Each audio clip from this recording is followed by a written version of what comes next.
दोस्तों, आज हम पढ़ेंगे मैप पर। वर्ल्ड का जो मैप होता है उस पर कौन कौन सी रेखाएं खींची जाती हैं। तो देखिए, मैप पर एक रेखा यह खींची हुई है आपके, और ये रेखा लिखी हुई है 23.5 डिग्री नॉर्थ, यानी 23.5 डिग्री उत्तरी अक्षांश से ये रेखा खींची गई है। और इस रेखा को हम कहते हैं कर्क रेखा।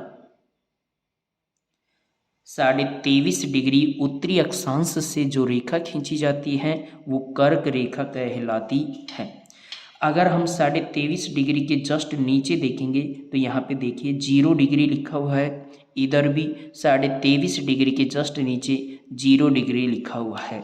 इस 0 डिग्री को 0 डिग्री से मिलाना है। 0 डिग्री को 0 डिग्री से मिलाएंगे हम। तो देखिए, ये हो गई आपकी मध्य, इसको कहते हैं भूमध्य रेखा।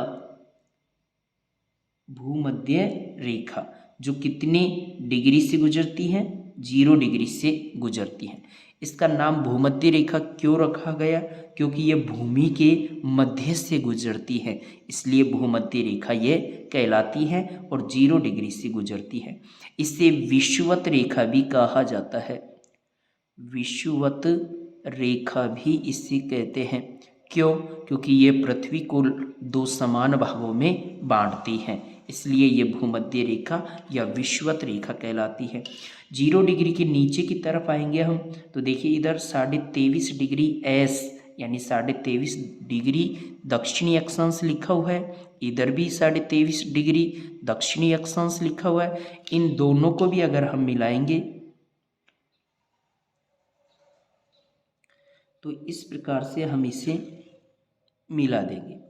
ये लगभग ऑस्ट्रेलिया के मध्य भाग से गुजरता है और इधर दक्षिणी अमेरिका है, इसके मध्य से, और अफ्रीका महाद्वीप के दक्षिणी भाग से ये रेखा गुजरती है।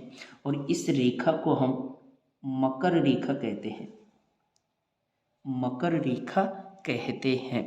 तो ये 3 रेखाएं हो गई आपकी, कर्क रेखा, भूमध्य रेखा और मकर रेखा। लेकिन कई बार कन्फ्यूजन क्या होता है? कन्फ्यूजन ये हो जाता है, भूमध्य रेखा तो हमें याद रहती है, लेकिन कर्क रेखा और मकर रेखा हम भूल जाते हैं, कन्फ्यूज हो जाते हैं कि ऊपर मकर रेखा आएगी या कर्क रेखा आएगी। तो इसके लिए आपको थोड़ा सा ध्यान ये देना है, कर्क में 2 अक्षर हैं, मकर में 3 अक्षर हैं। तो पहले 2 लिखेंगे और बाद में 3 लिखेंगे, यानी पहले कर्क रेखा लिखी जाएगी ऊपर और नीचे 3 अक्षर का मतलब यानी मकर रेखा लिखी जाएगी। बीच में आपको हमेशा भूमध्य रेखा लिखनी है, क्योंकि भूमि के मध्य से गुजरने वाली रेखा को भूमध्य रेखा कहा जाता है। इसके अलावा देखिए, यहाँ पे हम अगर देखेंगे तो 0 डिग्री लिखा हुआ है, और नीचे की ओर भी देखेंगे तो 0 डिग्री लिखा हुआ है।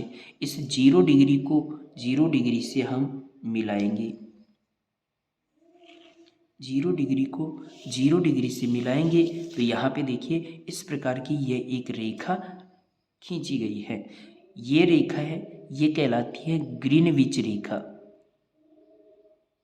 ग्रीनविच रेखा, इसे प्रमुख यामोत्तर रेखा भी कहते हैं, इसे अंतरराष्ट्रीय तिथि रेखा भी कहते हैं। और ये जो रेखा है ये यहाँ से गुजरती है, यानी लंदन शहर है ये, और लंदन से होकर ये गुजरती है। लंदन से होकर ये ग्रीनविच रेखा गुजरती है, और ये भी पृथ्वी को 2 भागों में बांटती है।